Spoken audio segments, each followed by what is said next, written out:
औज़ुबिल्लाहिमिनश्शैतानिर्रजीम। Welcome back to my channel. अस्सलाम वालेकुम। कैसे हैं आप सब लोग? मैं उम्मीद करती हूँ कि आप सब खैरियत से होंगे और ईमान की बेहतरीन हालत में होंगे। ये है जी वीकेंड का व्लॉग। और वीकेंड पे बहुत सारे स्कूल्स में बच्चों का पीटीएम था। मेरे बच्चों के स्कूल में भी पीटीएम था और नए सेशन स्टार्ट होने की वजह से फ़र्स्ट पीटीएम था। तो मैं आ गई थी अपने हस्बैंड के साथ यहाँ बच्चों के स्कूल।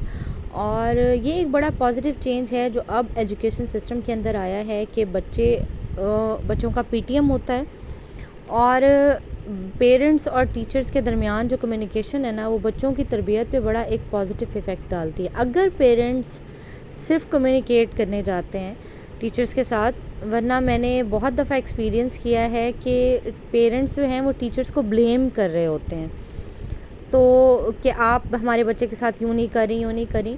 तो देखिए, आपने जो चेंज अपने बच्चों को देना है ना अपने बिहेवियर से, वो आपने ब्लेमिंग, अगर आप टीचर को इस तरह से ब्लेम करेंगे, मानती हूँ बहुत सारे स्कूल्स में ऐसा भी होता है कि टीचर्स का कोई ना कोई इशू होता है या कोई हो जाता है प्रॉब्लम बच्चों के साथ, लेकिन ये एक अच्छी बात नहीं है कि अगर आप जाएं और आप जाके टीचर्स के को ब्लेम करके आएँ कि आपने हमारे बच्चे के साथ यूँ नहीं किया और वो नहीं किया।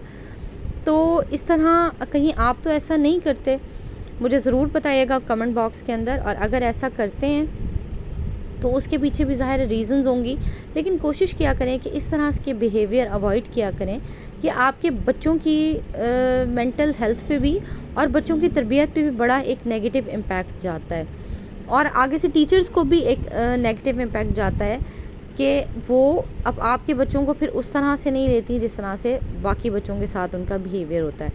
तो प्लीज़ इस चीज़ को ज़रा कंट्रोल किया करें। ये मैंने देखा है तो मैंने आप लोगों से शेयर कर लिया है। खैर, अब मैं आ गई थी, फिर मैं रुकी रास्ते में। मेरे पीटीएम के बाद के मार्ट बच्चों के नई सेशन की चीज़ें ही ख़त्म होने का नाम नहीं ले रही। रोज़ ही कुछ ना कुछ उनको मिसिंग होता है, तो मुझे जाना पड़ता है। और वीकेंड वैसे भी मोस्टली मेरा बाहर के कामों में गुजरता है, क्योंकि पूरा वीक मैं घर को मैनेज करती हूँ।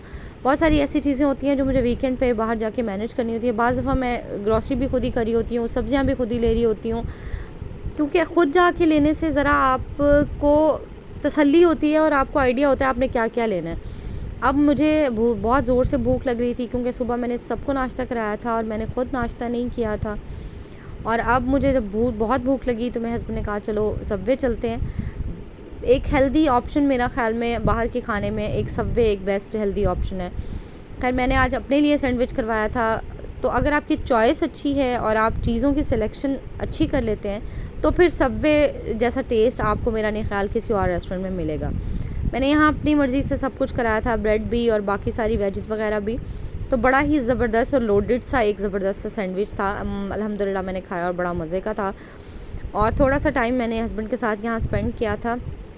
ये भी बड़ा ज़रूरी होता है, ख़ास तौर पे मियाँ बीवी के रिश्ते के अंदर, कि आप सेपरेटली सिर्फ मियाँ और बीवी आपस में टाइम स्पेंड करें। ये बड़ा ज़रूरी है। आप सारा दिन बच्चों के साथ माएँ लगी होती हैं और हस्बैंड जो हैं वो बाहर के काम शाम कर रहे होते हैं, जॉब्स होती हैं सबकी। तो इन सारी चीज़ों में आपके लिए और मियाँ बीवी के लिए आपस में एक दूसरे के लिए वक्त निकालना बड़ा ज़रूरी हो जाता है। खैर, घंटा आधा हम लोग बैठे थे और उसके बाद फिर मैं घर आ गई थी। अब मैं बना रही हूँ जी इंस्टेंट वाइट चिकन कढ़ाई। इसको मैंने इतनी दफ़ा इंस्टेंट सिर्फ इसलिए कहा है क्योंकि मैंने इस रेसिपी को ख़ुद श्रिंक किया है। आपको इस तरह की झटपट सी रेसिपी बहुत कम मिलेगी और टेस्टी भी। आप चीज़ों को श्रिंक तो करते हैं, लेकिन उसके टेस्ट में फ़र्क ना आए, वो सबसे एक मज़े की बात होती है। ये वैसे तो मैं दावतों पे घर में और गैदरिंग्स पे बनाती हूँ, लेकिन जब घर में बच्चों की फरमाइश होती है वीकेंड पे कुछ स्पेशल की, तो फिर मैं वो भी बना देती हूँ। अब जी मैं बना रही हूँ, मैंने हाफ़ केजी चिकन लिया है। मैंने सबसे पहले उसके अंदर डाला है ऑयल कढ़ाई में, और उसके बाद मैंने डाला है लहसुन अदरक का पेस्ट। आप पेस्ट डालें, आप क्यूब्स डालें। मेरे पास क्यूब्स होती हैं तो मैंने हाफ़ केजी के हिसाब से 3 क्यूब्स ऐड किए थे, क्योंकि इसमें हम और कुछ नहीं डाल रहे, इसको हम श्रिंक करके बना रहे हैं। तो इसमें बाकी चीज़ें मैंने स्किप की हैं। तो आपको जो चीज़ आप डाल रहे हैं उसकी क्वांटिटी आपको ठीक ठाक रखनी है, ताकि ये टेस्ट इसका मज़े का हो। उसको मैंने लहसुन अदरक को मैं कभी भी अपनी रेसिपीज़ के अंदर ब्राउन नहीं करती, गोल्डन भी नहीं करती, बस हल्का सा उसको उसकी स्मेल को ख़त्म करने के लिए हल्का सा उसको एक दो दफ़ा उसको घुमाती हूँ ऑयल के अंदर। उसके डिज़ोल्व होने से पहले मैं उसको चिकन ऐड कर दिया था। और मैं उसको चिकन को उसी लहसुन के साथ मैंने उसको पका लिया है। और मैंने इसमें कोई पानी नहीं डाला, चिकन अपना पानी छोड़ेगा। कढ़ाइयों के अंदर हल्का सा पानी डलता है, वो भी हाफ़ कुकिंग के बाद, पहले नहीं डलता। सॉरी। अब जी मैंने इसके अंदर ऐड किया है सफ़ेद ज़ीरा, नमक और सफ़ेद मिर्च और साथ में मोटी कुटी लाल मिर्च। आप इसको अफ़गानी कढ़ाई भी कह सकते हैं, आप इसको चिकन वाइट कढ़ाई भी कह सकते हैं। इसके बहुत सारे और भी वेरिएंट्स हैं, तो मैं इंशाल्लाह वो भी आपसे शेयर करूँगी, क्योंकि इसको मैंने कम किया है रेसिपी को, तो तभी ये इंस्टेंट बनना शुरू की। इसमें बहुत सारी चीज़ें और भी जाती थी, लेकिन मैंने इसको कोशिश किया है कि मैं आपसे भी वो रेसिपी शेयर करूँ जो आपका टाइम बचाए। बहुत सारी चीज़ें और भी घर में ऐसी होती हैं जिनको टाइम देना होता है, तो सिर्फ कुकिंग को इतना लेंथी ना किया करें कि आपकी बाकी सारी चीज़ें मिसिंग हो जाएं। मैंने लिड लगा के इसको दम पे ही छोड़ दिया था। जब इसका चिकन का अपना पानी बिल्कुल ख़त्म हो गया था, और तो फिर मैंने इसके अंदर थोड़ा सा पानी ऐड किया है। अब देखें आहिस्ता आहिस्ता चिकन जो है, जो हाफ़ डन हुआ था, वो कम्प्लीटली डन हो जाएगा। बड़ा अच्छा सा आपने इसको गलाना है। अब पानी बिल्कुल खुश्क भी नहीं करना, उसको हल्का सा यखनी टाइप बना के और इसको छोड़ देना है। और फिर मैं इसके अंदर इसको थोड़ी देर के लिए और छोड़ूंगी, और फिर मैं लास्ट में इसके अंदर एक इंग्रेडिएंट डालूंगी, जिसके बाद आपकी कढ़ाई ऑलमोस्ट रेडी हो जाएगी। और वो इंग्रेडिएंट है जी क्रीम।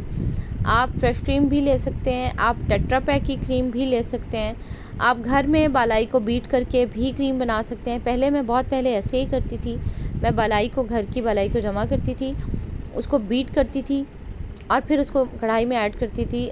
तो आप यकीन करें कि वो लगता था कि आप देसी घी कढ़ाई खा रहे हैं। लेकिन अब मैंने उसको ज़रा शॉर्ट किया है, तो अब मैंने टेट्रा पैक की क्रीम इसमें ऐड की है, और एक पैक मेरा ख्याल में हाफ़ के जी के हिसाब से इनफ है। अगर आपने थोड़ी ज़्यादा ग्रेवी करनी है तो आप 1.5 पैक भी डाल सकते हैं।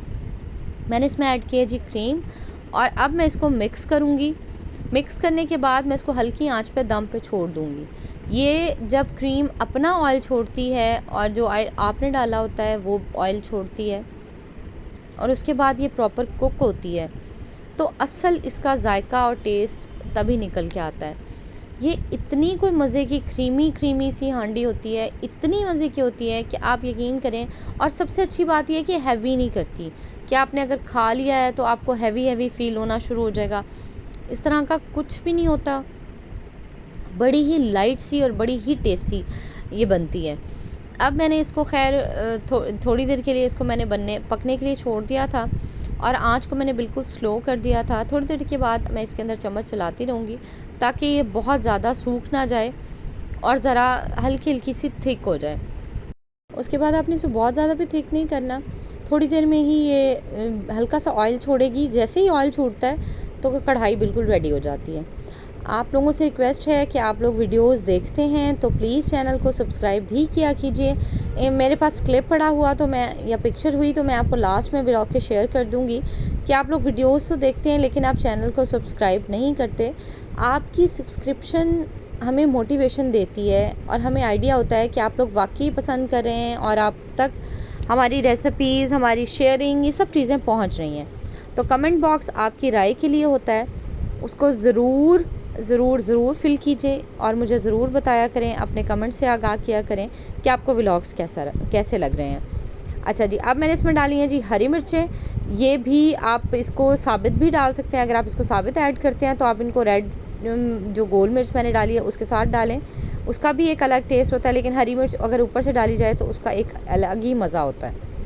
खैर जी, अब हमारी कढ़ाई हो गई थी रेडी, और मैं इसको अब डिश आउट कर लूँगी।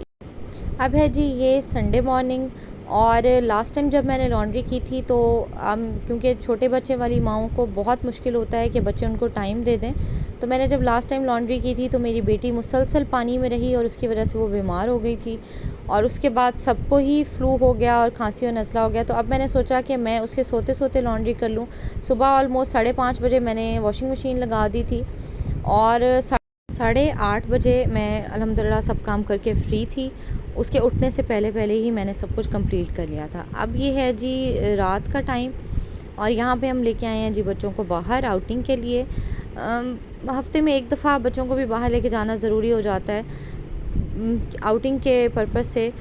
ज़रा बच्चे रिलैक्स हो जाते हैं और थोड़ा सा जो हाइपर हुए हुए होते हैं ना घर में और पढ़ के, तो वो उनके लिए बड़ा रिलैक्सिंग टाइम होता है। हम आ गए थे जी अल कैफ़, इसकी बड़ी हाइप थी, बड़ा रश हुआ होता है इसके ऊपर, तो मैंने सोचा आज इसको ट्राई करते हैं, लेकिन उस हिसाब से मुझे नहीं लगा, सर्विस भी बहुत स्लो थी और पिज़्ज़ा भी इतना मज़े का नहीं था। हाँ, इनकी पीसेस अच्छे थे।